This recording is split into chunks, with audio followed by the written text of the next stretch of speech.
The moment we stepped into the cabin, I knew something was wrong. My seat, 9A, window, business class, was already taken by a man in a crisp navy suit who looked like he belonged in a courtroom, not a plane. "Kids don't need legroom," he scoffed. "Let the adults sit up here." My mom didn't yell. She didn't cry. She just smiled, reached for her phone, and said, "One call." That's all it took. 7 minutes later, the captain announced an emergency landing. What happened after that changed everything. They told me the flight from LAX to Tokyo would be long, but exciting. That it would be my first time flying in the big seats, the ones with pillows, warm towels, and menus like in restaurants. Grandpa called them thrones, a word I loved. A throne meant I was important, and today, I was. He had given this trip to me and Mom as a gift for my 9th birthday. A girls-only adventure. The ticket even had my name, Lily Anderson, seat 9A, window. Business class. A dream. But dreams don't usually start with someone else sitting in your throne. He was already there when we boarded. A tall man in a navy suit, legs sprawled, tapping through emails on his phone like the seat had been his all along. Mom checked the seat number again. 9A. She paused, offered her calmest smile, and gently said, "Excuse me, sir. I believe this is my daughter's seat." The man barely looked up. "You sure?" he said without emotion, fingers still scrolling. When Mom nodded, he chuckled, an ugly, dismissive sound, and finally met her gaze. "Well, even if it is, it's a waste," he muttered. "No offense, but letting a kid sit up here? Seriously?" He glanced at me, then back at Mom. "You do realize this is business class, right?" My cheeks burned. I looked down at my shoes, pretending I didn't hear. Mom's hand gently touched my shoulder, steadying me. "We paid full price. It was a gift from her grandfather." He raised a brow. "Then he should have gifted you better sense." That's when I felt it. The ripple. Heads turning, passengers nearby catching on. Some frowned, others avoided looking at us altogether. No one spoke.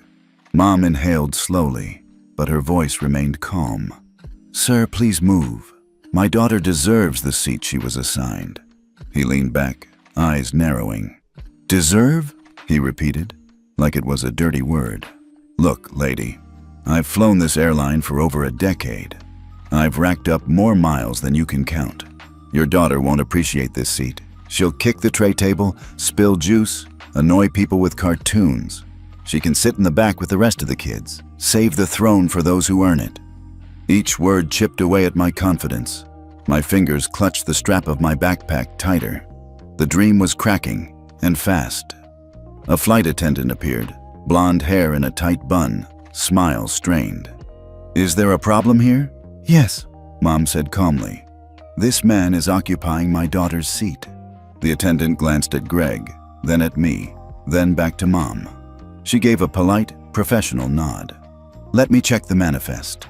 Moments later, she returned, smiling too much. "I'm terribly sorry. It appears there may have been a duplication error in our system. These things happen from time to time." Greg smirked.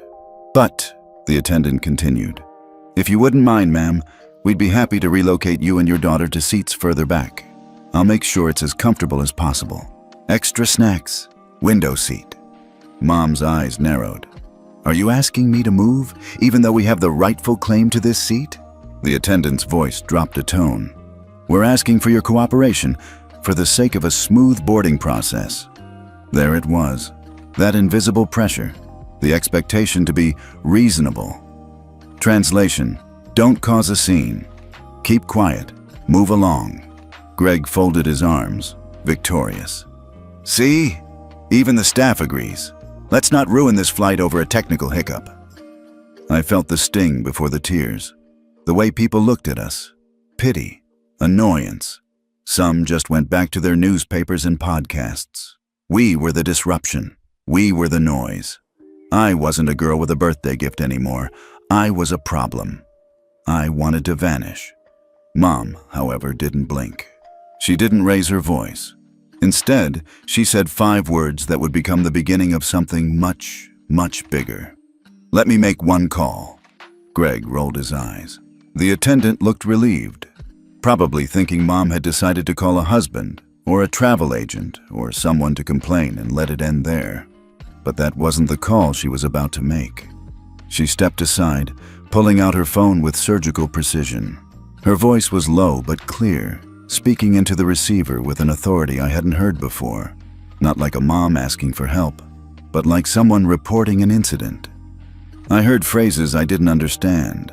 Documented verbal discrimination, minor involved, passenger behavior escalating. She gave flight numbers, crew names, times. Her voice stayed calm, clinical, scary almost. And then she ended the call. No yelling, no threats, just a nod. "Thank you," she said softly and hung up. Greg looked over, still smug. "So, your husband gonna fix this for you?" Mom turned back to me, ignoring him. She knelt down, met my eyes and whispered, "Don't worry, just stay here." I didn't understand what she had done, but I nodded, because something had shifted. I could feel it. Within minutes, the flight attendants began moving with nervous energy, whispers, walkie-talkies crackling. A message came from the cockpit. "We apologize for the delay, ladies and gentlemen. Please remain seated as we finalize our flight manifest." Mom said nothing. Greg looked less confident now. He unfolded and refolded his newspaper, checked his phone, crossed and uncrossed his legs. I could almost see him calculating, and for the first time he seemed uncertain. 7 minutes later, the plane took off, and that was when everything changed. The engines roared, pressing us back into our seats as the plane surged upward into the sky. I didn't say a word. I was too busy holding my breath, gripping the armrests like they were the only things keeping me from falling apart. Mom sat beside me, calm as ever. Not a single flicker of emotion betrayed her face. From the corner of my eye, I watched her check her phone one last time before switching it to airplane mode. She looked like a surgeon preparing for the first incision. Steady, precise, terrifying. Greg, meanwhile, was back to pretending he owned the cabin. His jacket was folded neatly over his lap, and he'd returned to scrolling through something on his tablet, headphones in, as if none of the past 15 minutes had happened. But I had seen it. The tension in the air, the way the flight attendant's jaw clenched as she walked past us. The 2 quiet glances exchanged between her and the purser near the galley. The sudden pause when Greg's name showed up on a printed passenger manifest. Things were shifting. I could feel it in the cabin's silence. 7 minutes. That's how long it took. 7 minutes after takeoff, the captain's voice crackled through the overhead speaker. Calm, professional, but something in his tone made the whole cabin freeze. "Ladies and gentlemen, this is your captain speaking. We've encountered an unexpected issue and, in accordance with federal protocol, we will be diverting our flight. Our new destination is Denver International Airport, where we will be making an emergency landing. We appreciate your cooperation." Emergency landing. A ripple of confusion spread down the aisle. A woman gasped behind us. Someone up front asked, "Is it the engine?" A man a few rows away started hitting the call button over and over again. But Mom, she just nodded, like she'd been expecting it. Greg tore his headphones off. "What the hell?" he blurted, looking around. "Did someone say emergency?" The flight attendants moved quickly. Calmer now, but in that calm before the storm kind of way. The blonde one from earlier walked past with her lips pressed in a line, holding a folder tighter than necessary. She didn't make eye contact with Greg. That, more than anything, made him nervous. He looked at Mom, narrowed his eyes. "Did you do something?" Mom turned to him with the faintest smile. "Me? I just made one call?" Greg's face twisted. "This is ridiculous. If you're trying to intimidate people with whatever connections you think you have, let me warn you." Mom interrupted, her voice velvet smooth. "Connections? No. Protocols? Yes. Greg blinked. What does that even mean? She didn't answer. Instead, she reached into her bag, pulled out a small leather portfolio, and opened it. Just enough for me to see a card with a gold seal and bold official letters. She didn't show it to Greg, didn't wave it around.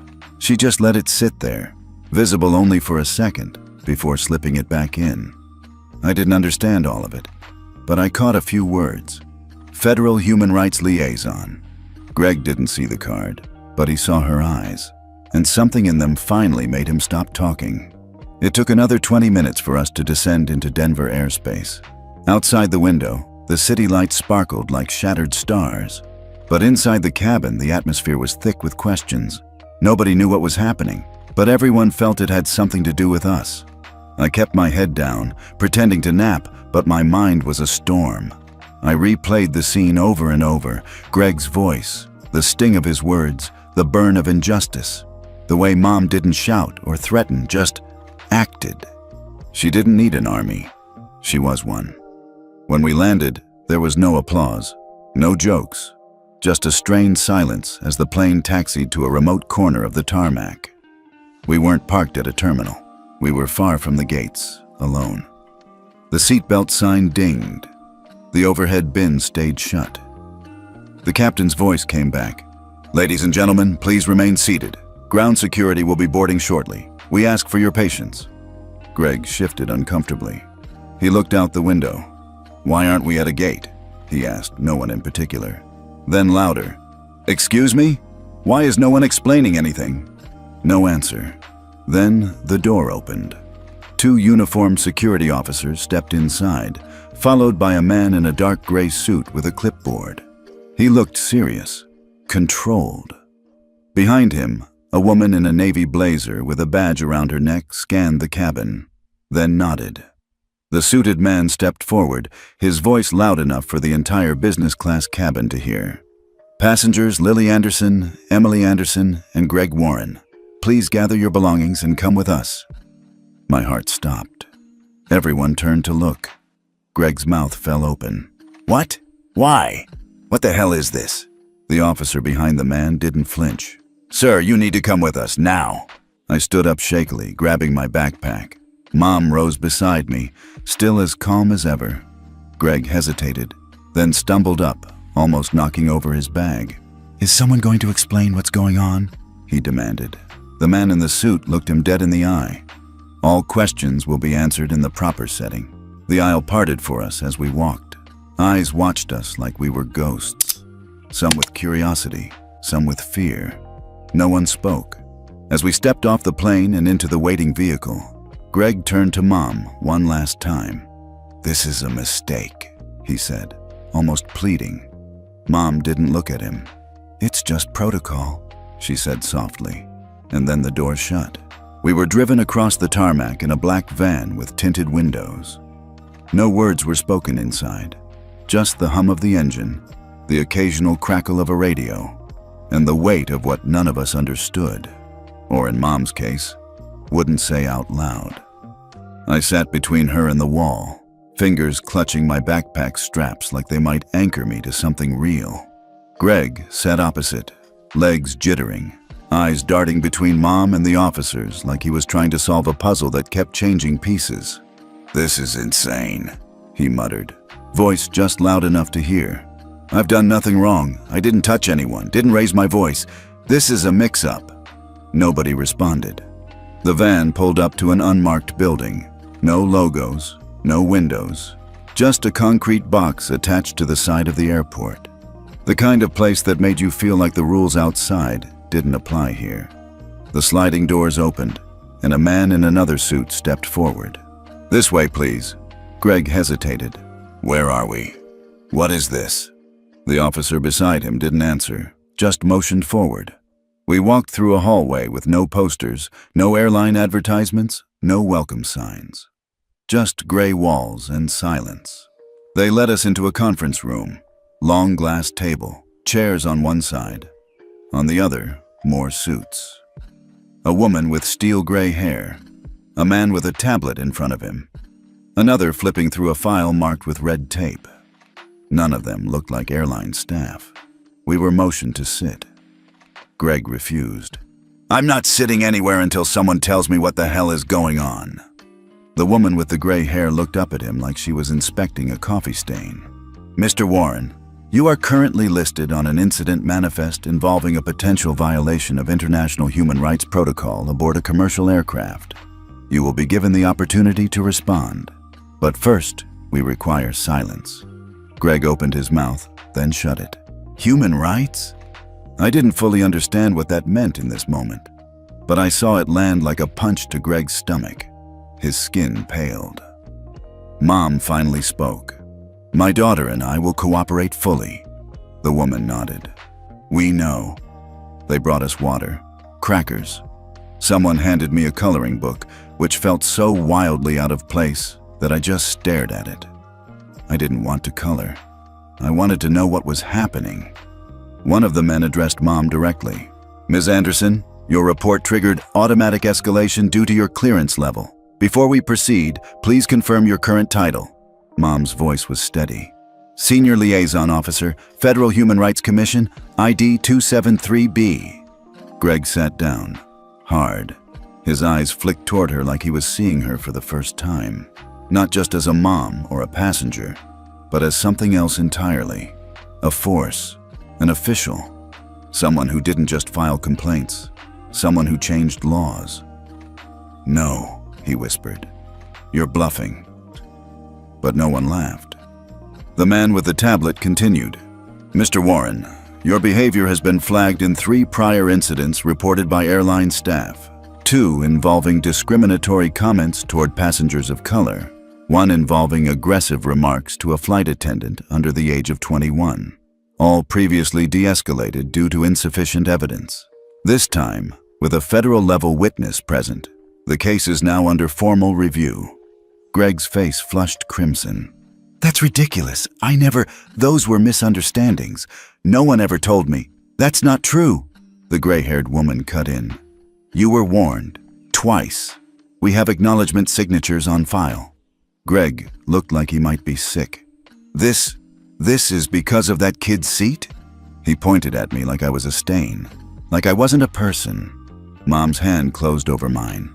"No," she said softly. "This is because of your pattern." Twist 3 landed right there. Greg thought he was being punished for a one-time offense, a seat, a child, a moment of arrogance. But this wasn't about one incident. It was about everyone that had come before, and I realized this wasn't the end of the story. It was just the start. I wanted to feel victorious, to see him squirm and know he was finally being held accountable. But instead, I felt small, like the room was too big and the ceiling too low and the air too heavy. I didn't want to be here. I wanted my pillow and my stuffed dog and a regular seat on a regular plane where I didn't have to fight for the space I was promised. Greg sat with his head in his hands now, not yelling, not arguing, just deflating. And I wondered, when someone like him falls, do they even understand why? Or do they just think the world turned against them? The woman stood. "We'll be moving you to a separate interview room," she said to Greg. "Your legal team will be contacted shortly." He didn't move. "Now, Mr. Warren." He stood, finally, but not like a man walking out, like a balloon losing air. Defeated, confused. Mom didn't look at him as he left. I did. And I didn't feel proud. I felt tired. Once he was gone, the room changed. The agents softened. The tension dropped by a few degrees. They asked if I was okay, if I needed anything. Someone brought me juice. Another gave Mom a folder full of papers she began reading immediately. I leaned against her shoulder, whispering, "Why didn't you tell him who you were earlier?" She stroked my hair gently. "Because the ones who deserve to know will always find out, and the ones who assume they're untouchable need to fall by surprise." I didn't understand all of it, but I understood enough. We waited in silence after Greg was led away. The thick door clicked behind him with the kind of finality that made my stomach sink. The air in the room felt colder without him, but also heavier, as if the absence of shouting only made space for something deeper. Consequence. A few minutes passed before another team entered. This time, they weren't dressed in security uniforms or airport staff attire. These people wore dark suits, name badges with gold trim, and eyes that had seen 1,000 incidents like ours. One woman had a headset tucked beneath her sleek ponytail, and the man beside her carried a sleek black briefcase that looked more like a courtroom accessory than something for air travel. They didn't sit. Instead, the woman stepped forward. "Mrs. Anderson, thank you for your swift coordination. I'm Agent Monroe. This is Agent Keaton. We're from the International Commission for Passenger Rights and Civil Liberties. Your call triggered a Level 3 response." Mom gave a short nod. I suspected as much. Agent Monroe turned to me with a brief, practiced smile. "And this must be Lily." I nodded slowly. I didn't know how to smile back. These people didn't speak like teachers or neighbors. They spoke like they were here for something bigger. And I was suddenly very small. "We've compiled preliminary data from the flight," Agent Keaton said, placing a tablet on the table. "Would you both be willing to review video documentation related to the incident?" Mom looked at me. I nodded again. The screen came to life. At first, it was exactly what I expected. Grainy footage from the cabin security camera. There I was, standing awkwardly near my seat. Mom speaking calmly to Greg. His smug expression. The dismissive wave. His exact words, captioned beneath. "Kids don't need legroom. Let the adults sit here." I winced watching it, even though I'd just lived it hours ago. It hurt more seeing it from the outside, like proof that I really wasn't just imagining the coldness. Then came the twist. Agent Keaton tapped the screen, and a second video began playing. A different flight, a different day, but the same Greg. He was in business class again, standing over a black woman and her teenage son. His words, this time more direct, more cruel. "You people always push your way in, don't you?" Gasps echoed from another part of the room. I realized we weren't alone anymore. Several analysts had gathered near the side wall, quietly watching. I turned to Mom. Her jaw was tight. She'd seen this before. She wasn't surprised. The footage continued. Another video, another plane. Greg confronting a male flight attendant. This time, his tone was different. Condescending, lewd. The younger man looked uncomfortable but kept smiling, nodding, retreating. "He's been doing this for years," Agent Monroe said flatly. "But no case ever escalated beyond an internal note or verbal warning," Agent Keaton added. "We requested files from 3 airlines in the past 4 hours. We now have a total of 5 flagged incidents, all with similar patterns. Minorities, young staff, women, children." I shivered. "Why hasn't anything been done?" I whispered before I realized I was speaking. Agent Monroe didn't hesitate. "Because until today, no incident involved a federal-level witness." That's when they played the last clip. It wasn't from a security cam. It was a phone recording, shaky, taken from behind a row of seats. Greg was standing again, this time yelling at someone not on camera. His voice was cruel, mocking. The camera panned slightly, and the person filming caught a glimpse of themselves in the window reflection. A young woman, blonde, nervous, wearing a navy vest with a name tag. The flight attendant from our flight. I sat up straighter. "She recorded this?" I asked. "No," Agent Keaton said. "She sent this, today." Mom's eyes narrowed. "Whistleblower?" Monroe nodded. "Anonymous at first, but when she saw your name on the manifest, she sent the full clip, and then the real twist landed." Agent Keaton tapped a new file. A recorded voice message played over the speakers. "This man, Greg Warren, used to be my supervisor at a logistics company before he moved into aviation. He did this stuff all the time, demeaned people, mocked accents, told me once I'd never get promoted because I was too nice. I never reported him, not really, but today I saw the little girl on my flight, and I saw the same look I used to have. So this is me reporting it now." The voice cracked toward the end. She sounded afraid, but determined. Greg didn't just act like this on planes. This was who he was. And now the system knew. Her statement alone, Agent Monroe said, "triggers a reclassification of this case. It's no longer just a passenger dispute. It's now a workplace pattern and a potential civil rights violation with cross-sector implications." I didn't fully get the legal terms, but I understood the shift. This wasn't just about my seat. It wasn't even about Greg's behavior on the plane. This was about a man who'd been hurting people for years because no one stopped him. Until now. Mom reached into her bag and pulled out the folder they'd given her earlier. "I'd like to submit a formal co-signed statement," she said, "on behalf of myself and my daughter. Full cooperation, full transparency." Monroe nodded. "It will be taken seriously." I looked around the room again. No lawyers, no Greg. Just professionals. Suits. Silence. And my mom. Not just my mom, but someone who clearly knew how to wield power without raising her voice. That room didn't feel scary anymore. It felt like the place where justice begins. The room was colder now, not physically, just emotionally, like the air between me and Mom had been replaced with something heavy and sharp. I sat in the hotel suite's oversized armchair, legs tucked beneath me, face pressed into my knees. I didn't want the crackers. I didn't want the juice. I didn't want to talk to anyone, especially her. Mom stood by the window, her back to me, still holding the briefing folder from earlier. She hadn't sat down since we returned from that gray building. She hadn't asked how I was doing. She hadn't touched me or even made eye contact, because maybe she didn't want to see what I'd become. I'd been strong on the plane. Brave, even, but now I felt broken. "You didn't have to do that," I finally whispered, my voice thick with tears. She turned slowly, brows slightly furrowed. "Do what, Lily?" I lifted my head, eyes red, nose stuffy. "Make it a big deal. Bring in the government. Talk to people in suits. Make the plane land early. Make everyone look at me like I was some problem." Mom didn't flinch. "You weren't the problem. He was. But you made it worse." It came out louder than I meant.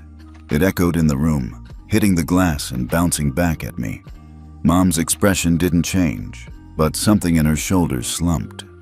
"I didn't ask for any of this," I continued, tears streaming down my face. "I just wanted to sit in my seat and watch a movie and eat snacks like a normal kid. You turned it into a mission." She walked toward me slowly and knelt down, her voice calm but laced with something heavy. "I know this is overwhelming." I pulled away. "You didn't ask me. You just did it. Like I was part of some plan." Her eyes closed for a second, then opened again, full of something I didn't recognize. Not frustration, not guilt, something deeper. "I didn't do this just for you, Lily." I looked at her, hurt blooming in my chest. "What does that even mean?" She exhaled, then whispered, "It's not just for you. It's for every girl who couldn't speak." The words landed with the gentleness of a feather and the weight of a mountain. I wanted to understand them, but I didn't want them now. I turned my face away and muttered, "I wish you hadn't." Silence. The kind that stretches into places it doesn't belong. That night I didn't eat dinner. I didn't brush my teeth. I crawled into the hotel bed, pulled the sheets over my head, and wished I could go back to this morning, before the seat, before the flight, before any of it. I heard Mom on the phone in the other room, talking softly, probably to someone important, probably about me. I hated that. At some point, I drifted into a restless sleep full of voices I didn't recognize, men in suits, women reading statements, flashes of Greg's face twisted with anger, of people clapping, cameras flashing, and me, standing on a stage I never asked to be on. I woke up just before sunrise. The light crept through the curtains like it was afraid to disturb us. I sat up slowly, rubbed my swollen eyes, and tiptoed to the door of the living area. Mom was on the couch, still dressed in yesterday's clothes, staring at the wall like she'd been sitting there all night. The empty coffee cup on the table said she hadn't slept. I opened the door a little more, the soft creak making her turn. couldn't sleep either?" she asked, her voice hoarse. I nodded, not trusting myself to speak. She patted the couch beside her. I didn't move. "I know you're upset," she said gently. "And I know you probably hate me a little right now." I didn't answer. She ran a hand through her messy hair. "I've spent my entire adult life teaching others to stand up for themselves. And today, when it was about you, I didn't ask how you felt. I just assumed you'd want what I want." I looked up. Tears sat on the edge of her lashes. "I'm sorry, Lily," she whispered, "for pushing you into a storm you didn't choose." I swallowed hard. "Why did you do it?" She was quiet for a long moment. Then she said, "When I was your age, I was told to smile and stay quiet, even when things were unfair, especially then. I grew up thinking that if I caused too much noise, I wouldn't be taken seriously. That if I fought back, I'd be the bad guy. So I stayed silent for a long time. Too long." She took a shaky breath. "But when I saw that man steal your seat and speak to you like you were less than human, I saw myself, the younger me, and I couldn't stay quiet anymore." Something cracked inside me. I sat down beside her, not close, just enough. "I'm not brave like you," I whispered. She shook her head. "You're braver, because you still showed up, even when it scared you. I only learned how to do that much later." I wanted to believe her, but I also wanted to disappear. "I don't want to talk to more people," I said softly. "I don't want to be in the news or go to court or have strangers know my name." She nodded. "Then we won't." "You promise?" "I promise." She didn't say it with a smile. She said it like it hurt to mean it. That morning, we didn't do interviews. We didn't meet with agents. We just sat in silence, watching the sky lighten through the windows of the hotel suite. And, for the first time since this all began, I wished the world would just forget my name. The hotel room was still dim when the call came. I was curled up on the couch, wrapped in the oversized white blanket that smelled like fabric softener and unfamiliarity. Mom had gone to take a shower. Her clothes from yesterday were folded neatly on the chair, and her phone buzzed softly against the wooden table. It was Grandpa. His name lit up the screen like a lighthouse. Joseph Anderson. I stared at it for a few seconds, not sure if I wanted to answer.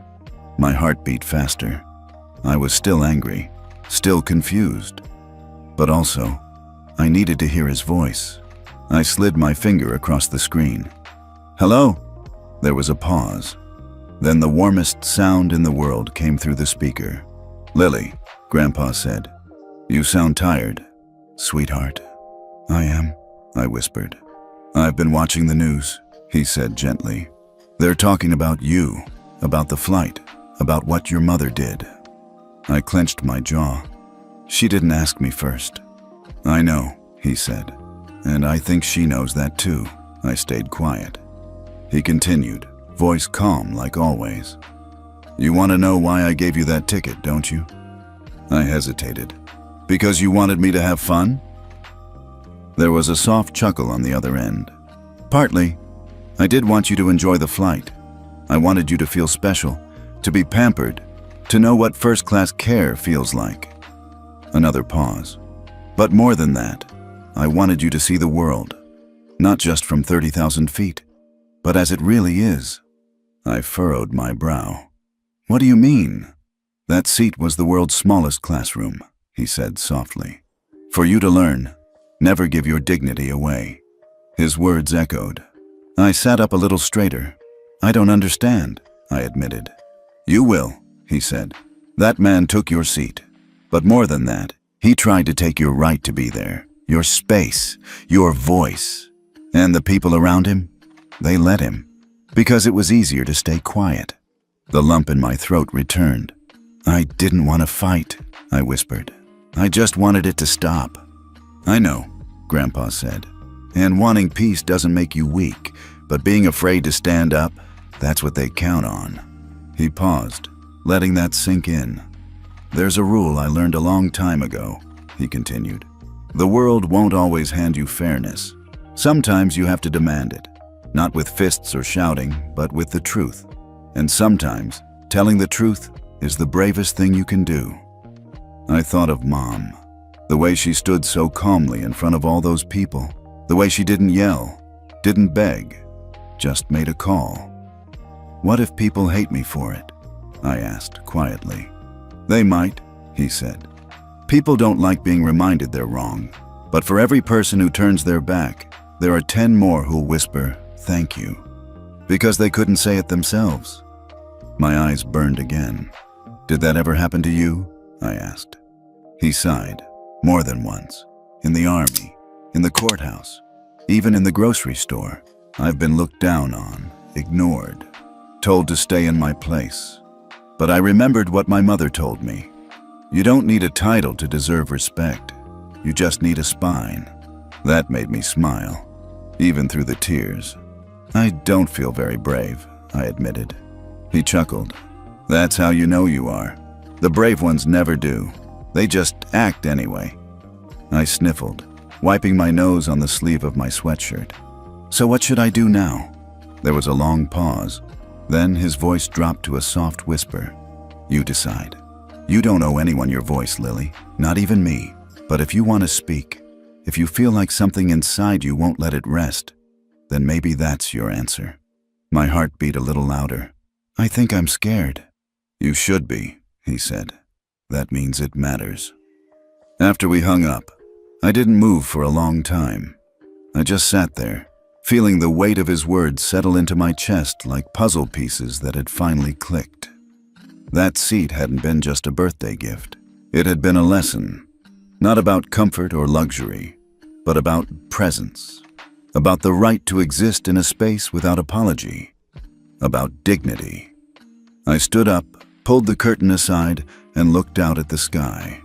It was soft pink now, the sun just peeking over the edge of the city. Planes were taking off in the distance, climbing into the air like arrows released into the future. One of them could have been ours. One of them still could be. Mom came out of the bathroom, drying her hair with a towel. She saw me by the window and paused. Grandpa called, I said. Her face softened. How is he? Wise, I replied. She smiled, stepping closer. Always has been. I looked up at her, searching her eyes for the same steadiness I'd seen during the flight. It was still there, but now I saw something else too. Worry, regret, love. I don't know if I'm ready to talk to anyone, I said honestly. Mom nodded. That's okay. But, I hesitated, then said, I don't want to hide anymore either. Her smile returned, brighter now. That's more than enough, she said. For today. And it was. The morning light danced across the hotel suite, but the air inside was heavy with anticipation. Mom sat at the small dining table, an unopened envelope and a thick teal folder in front of her. I sat on the bed, my legs curled under me, listening to my own heartbeat. Every breath felt slow, sticky. A knock sounded at the door. Mom paused, glanced at me. It's them, she whispered. I held my breath as Mom got up and walked to the door. I watched her put on her composure like armor before she opened it. 2 men stepped in. One carried a black briefcase. The other had a polite smile that didn't reach his eyes. They introduced themselves as representatives from Greg's company. On behalf of the board and our legal counsel, please allow me, the man in the suit began. Before he could finish, Mom closed the door and motioned for them to sit. He cleared his throat. We deeply regret the inconvenience and distress you and your daughter have experienced. Mr. Warren's behavior does not reflect the values we aim to uphold. To demonstrate our sincerity, we would like to offer compensation, an immediate payment of $2 million. No litigation, no media exposure, just a clean resolution. The briefcase clicked open, revealing a check inside. A crisp, official check with the company's name printed in bold at the top. $2 million. I stared, mouth dry. $2 million. Enough to buy dozens of houses, to wipe away every bad moment on that plane. But before I could breathe, Mom said, "We do not accept hush money." The men exchanged uneasy glances. The man cleared his throat again. "We understand, but you must consider this carefully. For the sake of your daughter's future, no parent wants their child's name scrubbed across news headlines, exposed to interviews, unwanted cameras. We guarantee absolute confidentiality. You take the money, your daughter goes home, the story ends quietly." I sat up, leaning forward. Every instinct screamed something was wrong. Mom stood, eyes steady. "This isn't about money. This is about dignity, justice, and ensuring no one else has to endure what my daughter did." The suit man frowned. The other one exhaled, visibly annoyed. They shifted into a new tone. Then came the twist. He said quietly, with chilling calm, "Do you know how fast a child's life is changed these days? A divided childhood, social media, opinions, even secondary school science fairs. They'll point and whisper. There will be blogs, there will be rumors. We're offering safety and solitude. But if you decline, publicly, legally challenging a company of this scope has consequences. For you and for Lily. A childhood that could have been quiet and ordinary might not ever feel that way again." He let it hang. I stared at him, choked back a scream. Mom's jaw clenched, but she didn't step back. She didn't look away. Her voice was steady but cold. "Are you threatening a child?" The man smiled again, polite, professional. "I'm advising, protecting. If you reject it, when this becomes public, there's no going back. Your daughter will always be seen as the little girl who sued. She might lose scholarships. Parents look at that differently. Teachers too. Imagine a lifelong label over her head." My fingers tingled. Heat ran up my spine. I swallowed hard. Twist landed. Not only were they trying to buy us off, but they were threatening to steal my childhood if I didn't comply. I looked at Mom, expecting her to stop them, but she stayed calm. She folded her hands in front of her, unwrinkled her skirt, spoke in the same steady tone she'd used on the flight. "We will go public if the documents show evidence of suppressed complaints, and we already know they do. You may wish to intimidate, but true justice isn't bought. It's earned." She paused and continued. "We have statements, whistleblowers, third-party witnesses. Our decision is final." It was final. They left with their briefcase and their polite smiles. The suite felt cold again. I wanted to collapse. I felt small, lost. The fear swelled. I thought of every school bully, every rumor, every moment I had stood quiet. This threat wasn't just words. It was a tidal wave towards my life. Mom looked at me then, finally stepping forward. Her voice broke through the fear like a blade. "Lily," she said softly, placing her hands on my shoulders, "you don't have to continue. You don't have to keep speaking. I never asked you to do this." But I shook my head. Tears threatened to spill. "I can't keep going," I whispered, voice cracking. "I don't want to give up my childhood. I just want to go home." Mom closed her eyes for a moment, and when she opened them, I saw brokenness, but also love. She nodded. "All right," she said, her voice steady but gentle. "We're done. We're leaving this fight, and you're going back to being my Lily, not the girl who made headlines." I exhaled. It felt like stepping off a ledge. She knelt and kissed my forehead. I closed my eyes and let her hold me. I spent the rest of the day packing in silence. Each item I touched felt heavier than it should. The blanket, my pillow, the stuffed dog with its floppy ears. Everything carried the weight of every choice we had made, and every choice we were now undoing. Mom didn't look at the unopened check. I assumed she knew where it remained, sealed in an envelope that would never be opened. That night we had no interviews, no calls. We didn't talk to agents or journalists. We just sat beside each other in the dark, whispering about the flight home, the snacks I wanted, and what I would do first when I saw Grandpa again. And I felt relief, because for once, I didn't feel like a soldier. I felt like a child again. The hotel room was wrapped in silence, broken only by the occasional hum of the air conditioner and the soft rustle of city life below. I lay in bed, my face turned to the window, watching streetlights blur like ghosts behind the curtains. Mom sat at the small table, her laptop open, fingers hovering above the keyboard but unmoving. Her phone buzzed once, then again, and again. She checked it. Her face changed, first confused, then focused. I turned slightly, curious. "What is it?" I asked, my voice barely louder than a whisper. She glanced at me. "Someone sent me an email."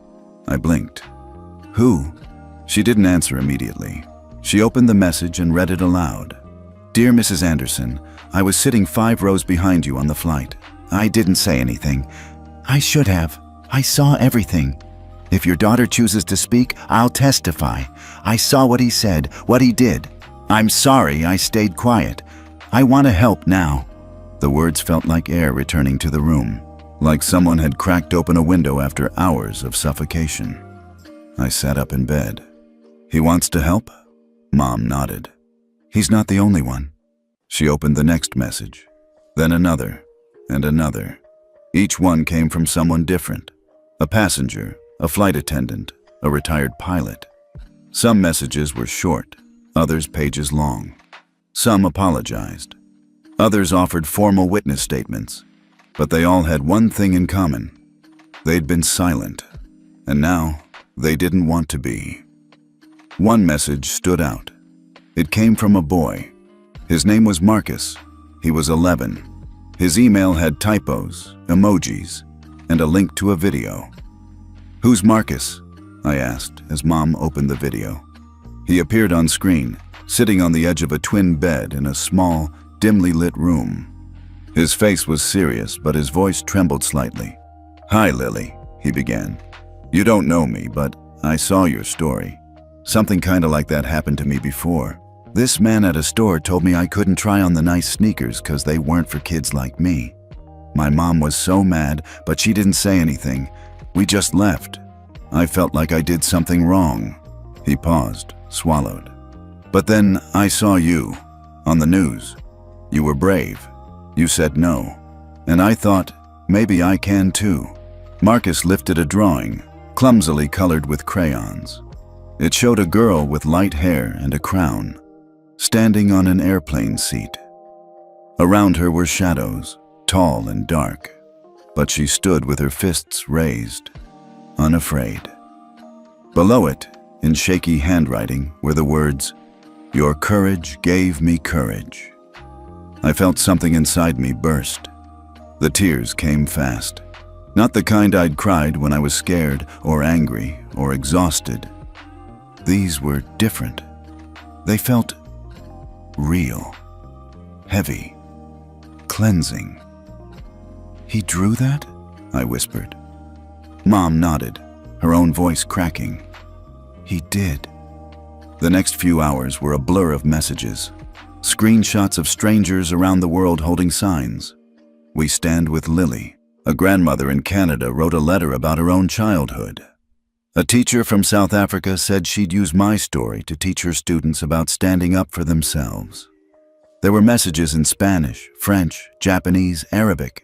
People I had never met, saying my name like it meant something. And then came the hashtag. Stand with Lily. It started small. Twitter, then Instagram, then entire blog posts, then videos. Even a short animation someone had made, turning my story into a cartoon. A little girl facing a giant and refusing to back down. I stared at it all. "This isn't real," I whispered. "It's very real," Mom said, "and growing." I stood, walked to the window, and looked out at the city lights. They didn't look as cold anymore. The world didn't seem so big, or maybe I didn't feel so small. That night, as we sat on the couch, someone knocked softly on the door. It was the hotel concierge, holding a package. "This arrived for Miss Anderson," he said. My eyes widened. "For me?" He nodded. hand-delivered by a woman who said she sat near you on the plane. Inside the box was a letter and a sketchbook. The letter read, "I was the one who looked away, the one who stayed silent. I'm sorry. Please use this to draw the world the way it should be." The sketchbook had only one page used. On it, a childlike drawing of a girl holding hands with others of all colors, all sizes, standing in a circle around a single seat. A throne. I turned to Mom, hands trembling. "I want to speak," I said. Her eyes widened. "Are you sure?" I nodded. "I'm still scared, but I'm also angry. And I think, if I don't say something now, I'll carry it forever." She walked over and pulled me into a tight hug. "You don't have to be perfect," she said. "Just honest." That night, I wrote down everything I wanted to say. I didn't know where I'd say it yet, or how, but the words came, fast and messy and loud. I wrote about my seat, about Greg, about how small I felt, about Marcus, about the drawing, the voices, the fear, the fire. When I was done, I looked up. "I'm ready," and this time, I really meant it. The courtroom was massive. Vaulted ceilings, rows of desks, stern faces, all watching me like I was about to take center stage in someone else's story. My mom and I sat at the plaintiff's table, facing a wall of cameras and reporters that seemed to blink as one entity. On the opposite side, Greg's legal team sat behind him, dressed in dark suits, eyes lowered, calculating. I felt small, perched on the wooden chair, but also sharp, strangely steady. The judge entered, and the room fell silent. He introduced the case, Lily Anderson versus Greg Warren et al. He spoke politely, but official. This wasn't just about a plane seat. It was about international discrimination protocol violations. My heart pounded. Greg's lead attorney began. He leaned forward, flipped open a binder thick with documents. "Your Honor," he said smoothly, "what we are seeing today is an unfortunate series of coincidences and misunderstandings. A fatherly businessman, upholding his own dignity, confronted with hysteria. The plaintiff is a minor, represented by a lawyer, maternal authority figure. We contend that Lily is not speaking for herself, but acting as a proxy for her mother's agenda." My ears burned. I glanced at Mom. She didn't flinch. Her eyes were distant, focused, but protective. Questions came fast. The defense attorney directed them to me. "Did you feel you were being taught to say things you didn't believe? Did your mom pressure you to make statements? Were you coached?" They tried to paint me as a puppet. I bit my lip. My voice shook when I answered. I wasn't told what to say. I said what I lived." The courtroom murmured. I looked over at Greg. He stared at the floor. He hadn't spoken yet. The defense called multiple experts, psychologists, PR crisis managers, each implying I was a rehearsed performer. But then Mom's attorney rose, calm as ever. She asked me to stand. "Lily," she said softly, "if you could speak directly to Mr. Warren, what would you say?" My throat closed. I blinked away tears. The judge nodded. I took a breath. The rumor of support from around the world, of strangers sending drawings and letters, all threaded through my mind. Then I pointed, straight at GM, at Greg. "Where do you belong?" The room froze.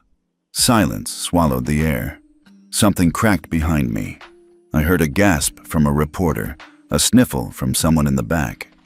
I didn't imagine the half-opened mouths, the brows raised high.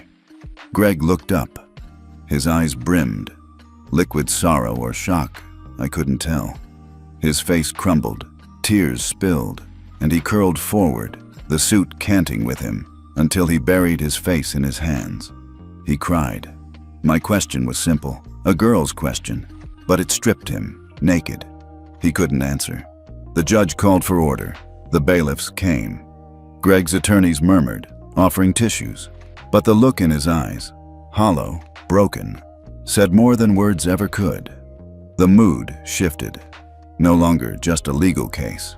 Not just about who wins or how money changes hands. It was a reckoning. Under cross-examination, The defense called the flight attendant, the whistleblower. She sat firm. Her voice wavered at first, but she held steady.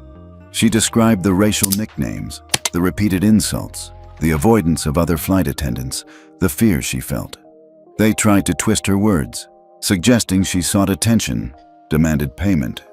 But her raw grief, her regret that she hadn't spoken sooner, it filled the room with weight.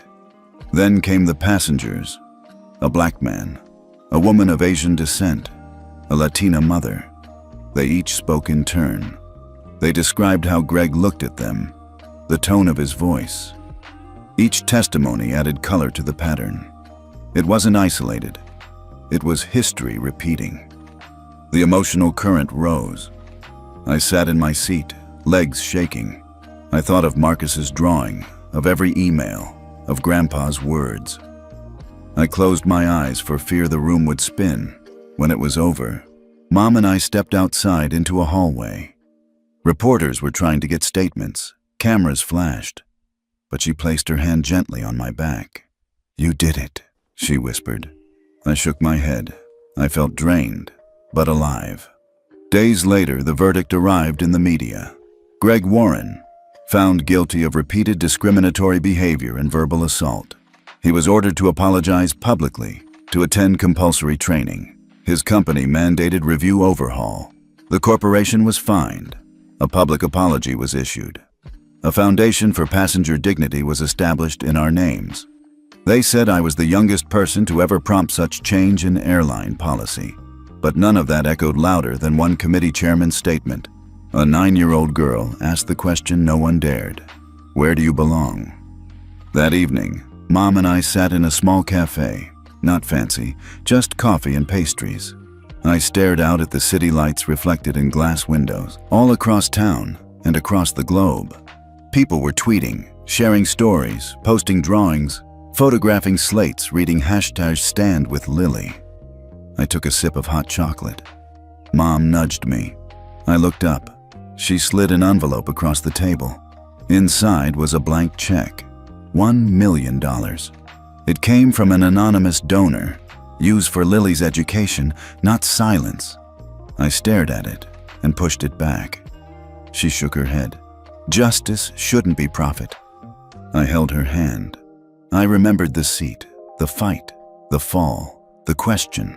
Then I thought of all the people, the boy named Marcus, the flight attendant, strangers across continents who stood with me. Tears sprang softly. This time, they weren't fear. They were something else. Resolution. The courtroom verdict rippled far beyond the marble walls and televised headlines. Within 48 hours, Greg Warren's former employer, a global logistics and airline technology conglomerate, was placed under formal investigation. Not by one, but 3 international regulatory bodies. The pressure wasn't just legal. It was moral, ethical, global. News anchors used the same phrase over and over again. A 9-year-old girl shattered the silence. I didn't know how to feel about that. I was still the same girl who liked peanut butter sandwiches and drawing castles. Still scared of the dark sometimes. Still flinched at loud arguments. But now, I was also something else. Something the world insisted on turning into a symbol. One morning, our hotel phone rang. Mom answered. Her tone stayed neutral, but her eyes narrowed. She thanked the caller and hung up. "What is it?" I asked. She sat down beside me. A former employee from Greg's company just stepped forward. "Another witness?" She nodded. "No, not just a witness. A whistleblower." That afternoon, we met the man in a quiet legal office, away from cameras. He looked nervous, young but tired, wearing a rumpled button-up and clutching a USB drive like it was gold. "My name's Jacob," he said. "I worked under Greg Warren for 4 years in corporate HR." His voice shook. "I should have come forward years ago, but I was scared. I watched people get pushed out, quietly, systematically, because they weren't white enough, old enough, aggressive enough. There were always excuses, always performance issues or team compatibility, but it was discrimination. We all knew." He placed the drive on the table. 10 years of internal reports, he said. Suppressed complaints, redacted memos, emails, names of people who were never given a chance. Mom took the drive gently. Thank you. He looked down. No, thank you. Your daughter gave me the guts. That night, the news exploded. The documents were verified. Leaks spread online. Hashtags multiplied. Systemic shame, #10 years of silence. And of course, #stand with Lily surged again.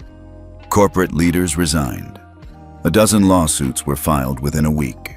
3 major airlines issued public statements vowing to audit their own protocols. But the most shocking change came quietly, from an unexpected source. The International Council for Ethical Aviation issued a new charter, the Passenger Dignity Accord. It listed non-negotiables. Racial and age-based discrimination on flights would be prosecuted with maximum transparency. Airlines had 60 days to retrain their global staff. Cabin cameras, anonymous reporting tools, and dignity monitors would become standard. In every conference room, on every panel, the phrase kept echoing. It started with a stolen seat. Our hotel room became a strange kind of command center. Journalists left letters. Lawyers knocked daily. Advocates sent flowers. One day, we received a framed certificate from a United Nations subcommittee. I didn't even know what that was. It said, "In recognition of courage and moral clarity in the face of systemic injustice." But Mom frowned. "They want us to attend a ceremony," she said quietly, "in New York, to accept an award." I looked up. "Are we going?" She shook her head. "No." "Why not?" She exhaled. "Because we didn't do this for applause. We didn't want fame. We wanted justice." I didn't fully understand it then, but later I would. Fame burns bright and fast. Justice builds slowly, but lasts. One evening, we walked into the lobby to leave for a quiet dinner when we passed a little girl standing by the elevator. She looked about 6, holding her dad's hand. She stared at me, eyes wide, then slowly stepped forward. She didn't say anything, just reached into her tiny backpack and pulled out a small paper flower, carefully folded, pink and creased from travel. She handed it to me and whispered, "You made the plane safe."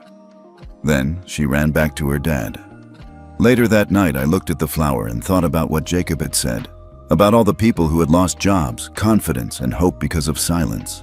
I wasn't smarter than them. I wasn't stronger. I was just the first one small enough that the world couldn't ignore the harm. That's what scared them. Because if a girl with crayons could topple giants, what else could we all do together?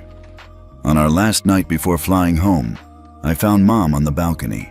She was holding a letter, an invitation from an international ethics panel asking her to speak about parental leadership in child-centered justice. She folded it without reading the rest. "You're not going?" I asked. She smiled softly. "I've said enough." I nodded. "Can I say something?" She looked surprised. "Of course." I thought about it carefully, then said, "Maybe we didn't want to be famous, but we showed people that even kids can ask big questions." She wrapped her arm around me and kissed the top of my head. "Yes," she whispered. "That we did."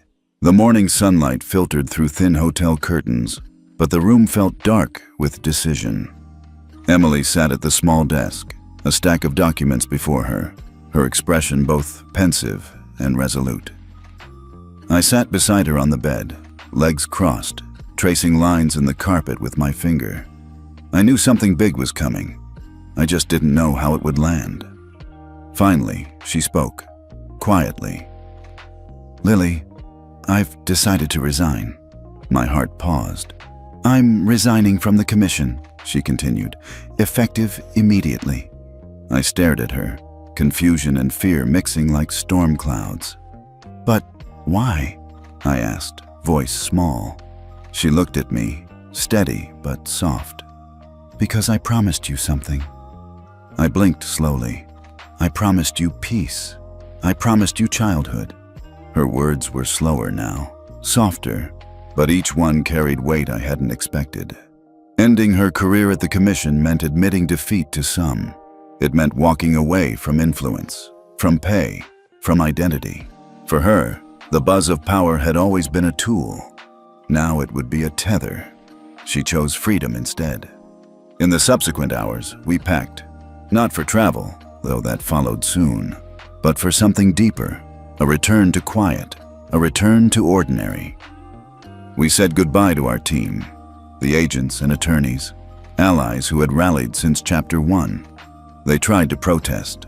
They argued she was needed, but she insisted, maybe the next generation will know how to fight without leading.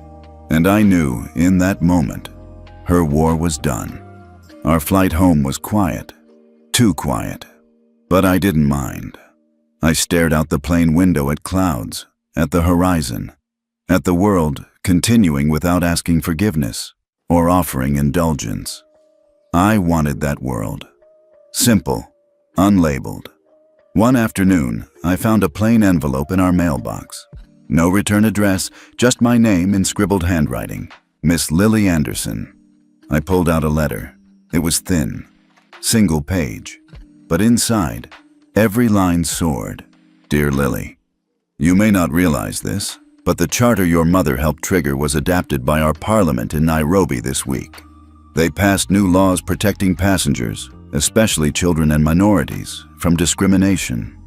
I serve with the East African Human Rights Council. You didn't just change your flight, you changed our country. You taught legislators across continents that one voice is enough. Yours. With deep gratitude, Amina Omari, Chair, East African Rights Commission. My breath caught. A deep ache of pride and disbelief swelled. Mom came in, saw the letter, and just let me read it before she said anything. When I looked up, she had tears in her eyes. No strength, just love. I didn't do this for recognition, she whispered. But they sent the letter to me, she nodded, because you made it real. After landing at home, the world seemed to know. Reporters staked outside, teachers took photos. My classmates, well, they looked at me differently, but not cruelly, just curious. Most were kind, some even afraid to talk. But I smiled, I waved, I said nothing, because there was something stronger than words. That evening, Mom and I sat in the living room. Grandfather joined us. We had popcorn, and Grandpa asked about school and cartoons. They restored normalcy like an art. But across the globe, things had shifted. Airlines posted long apologies.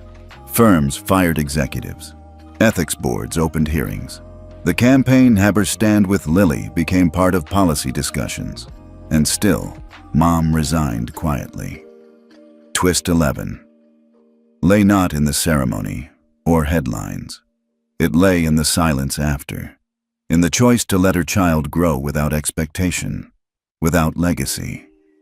That night, as I drifted off to sleep, I remembered what I'd said in that courtroom. I'm not afraid anymore. 1 month later, we found another letter, addressed again to me, this time from an NGO in South Africa, Children's Voice in Democracy. They wrote, "Because of your courage, we were able to shift our public transport laws to prioritize children and passengers of differing abilities. Your fight inspired our youth. It led to national discussion about dignity in travel." It closed with, "You may have been 9 when you started. Today, you are 17 million voices." I pressed it to my heart. Mom kissed my forehead. "You changed the world, Lily." And she meant it. The next morning, I woke early and walked outside. The breeze was crisp, neighbors jogging, birds, ordinary, but I felt extraordinary. Inside, a framed drawing from Marcus sat by my dresser, the girl with a crown, standing on the seat. But now, behind her stood many others, children, adults, shadows lifted, representing dozens of people who found their voice. I took it down, placed it gently on my desk beside homework and pencils and unread storybooks. It felt right. Later, I told Mom, "I want to go back to school tomorrow." She smiled. You want to be just Lily again? I nodded. She nodded back. Then you are. The world still quoted me. The laws still named me. The hashtag still trended occasionally. But in my house, in school, in my own life, I was just me.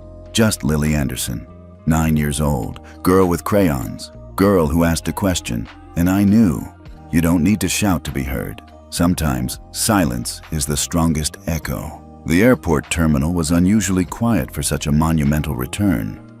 No banners, no music, no red carpets, just gates, announcements, coffee smells, and the soft sound of home calling us back. Mom and I walked side by side, our bags light but our hearts heavy with everything we were leaving behind. The hotel rooms, the courtrooms, the newsrooms, they had all become chapters. But this was the closing line. Boarding Group 1, now welcome aboard, the speaker echoed. Mom handed our tickets to the agent. I followed behind her in silence. I clutched my backpack to my chest and felt something inside it. Marcus's drawing, now creased from being handled too often. When we stepped onto the plane, the smell of recycled air and warm plastic rushed into my lungs. For the first time, it didn't make me nervous. We moved past rows of faces, some looking up, others glued to screens. No one whispered this time. No one pointed. But I saw one flight attendant look at my name tag and softly mouth, "Welcome back, Lily." Row 9, Seat A, business class. It was the same kind of seat, same soft leather, same gentle window curve. But this time, it wasn't just a seat. It was mine. I sat down slowly, placed my backpack under the seat in front of me, and looked out the window. The sun was rising over the tarmac, painting gold across the edge of the wing. I leaned closer and whispered to the seat, "Now I know where I belong." The flight home was smooth. No turbulence, no tension. Just a mother and daughter sharing a silence filled with everything unspoken. Midway through the flight, I reached into my bag and pulled out a new sketch pad. I began drawing. Not people this time. Not shadows. Just seats. Dozens of them. Big, small, aisle, window. All different shapes. All open. Because that's what I wanted the world to remember. Seats were never about status. They were about space. The kind we all deserve. When the wheels touched down on the home runway, a wave of emotion surged through me. Not fear, not adrenaline. Relief. Like something had been set back in its rightful place. The captain's voice welcomed us to the city. The flight attendant smiled. And as the plane rolled to a stop at the gate, I unbuckled my belt with a calmness I didn't know I had. The world had been watching for months, but I had been waiting for this moment. The airplane door opened. Flashes of light exploded beyond the glass corridor.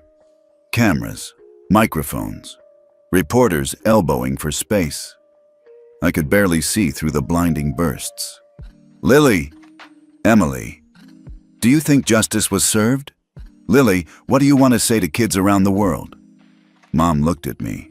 "We can go out the side gate if you want," she whispered. But I shook my head. I stepped forward. Then I ran. Right past the flashing bulbs, past the shouting voices, past the wall of questions, toward one person. Standing just behind the ropes, beneath a wide-brimmed hat and a pair of wire glasses, was Grandpa, holding a paper sign that read, "Thrones belong to queens." I threw myself into his arms, squeezing tightly. His scent, leather and peppermint, felt like everything I'd missed, everything I had fought for. He hugged me back, then leaned down and whispered into my ear, "That seat was never just on a plane, kiddo. That seat was always right here." He tapped his chest. I cried, not because I was sad, but because something deep, ancient, and aching had finally found stillness. We walked away from the crowd together. No interviews, no statements. Just a girl and her mother and her grandfather, heading toward the parking lot like any other family. But the world still turned behind us, And so, in a quiet corner of a courtroom 1,000 miles away, a man sat in silence. Judge 12 came not with fanfare, but with a camera pan. Inside a stark courtroom lined with lawyers and judges sat Greg Warren. He was alone, not flanked by attorneys, not defended by board members. He sat in the gallery, watching as his company, once untouchable, stood trial again. This time, for institutional failures, for corruption, for systemic discrimination across a decade. The men who once laughed with him now avoided his gaze. The executives he once silenced now faced questions he could no longer answer. He reached for a glass of water. His hand trembled. And in the row beside him, empty chairs. No one saved him a seat, not even the system he once manipulated, because now he didn't belong anywhere. Meanwhile, across oceans, a child boarded a train in Kenya. Another took a school bus in Thailand. One stepped onto a city tram in Brazil. Each of them held something in common: a right to dignity, a space to sit, and the echo of a girl who had once asked, "Where do you belong?" I went home that night and taped Marcus's drawing above my bed. Not for the fame, not for the story, but for the reminder that even when the world tries to take your space, you can make a throne out of courage.